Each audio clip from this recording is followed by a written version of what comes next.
Until you make the unconscious conscious, it will direct your life, and you will call it fate. The capacity for directed thinking I call intellect.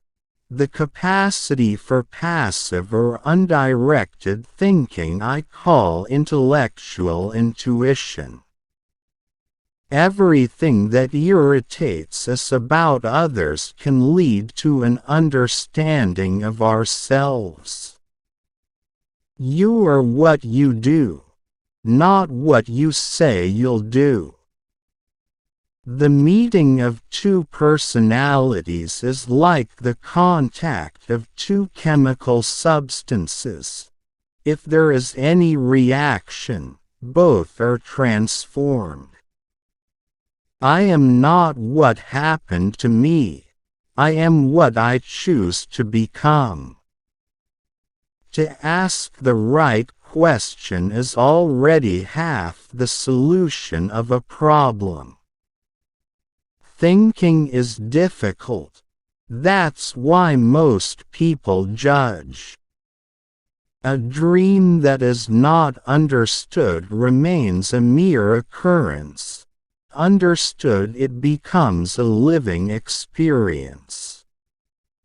I have always been impressed by the fact that there are a surprising number of individuals who never use their minds if they can avoid it, and an equal number who do use their minds, but in an amazingly stupid way.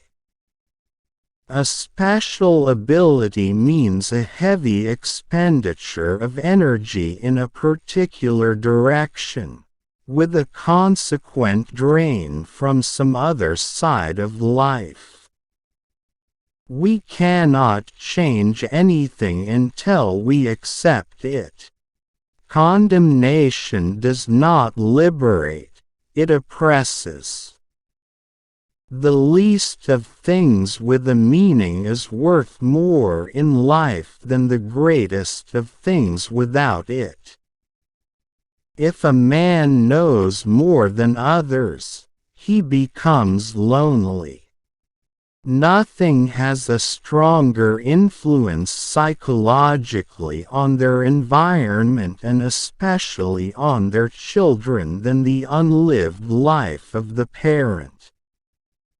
I shall not commit the fashionable stupidity of regarding everything I cannot explain as a fraud.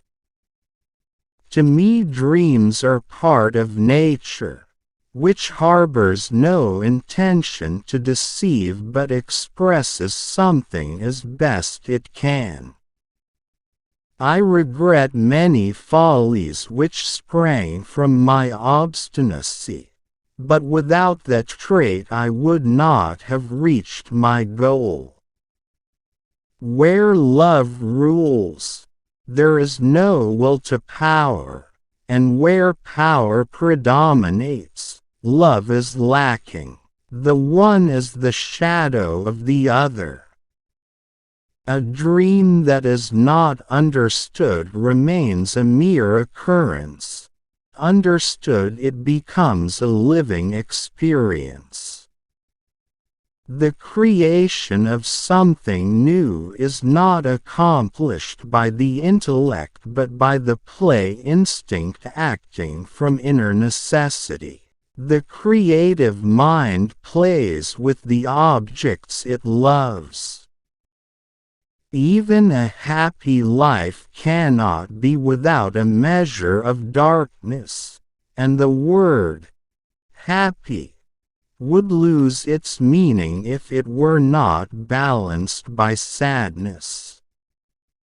If a man knows more than others, he becomes lonely. As any change must begin somewhere, it is the single individual who will experience it and carry it through. The change must indeed begin with an individual. It might be any one of us. Nobody can afford to look round and to wait for somebody else to do what he is loath to do himself. Who looks outside dreams. Who looks inside awakes.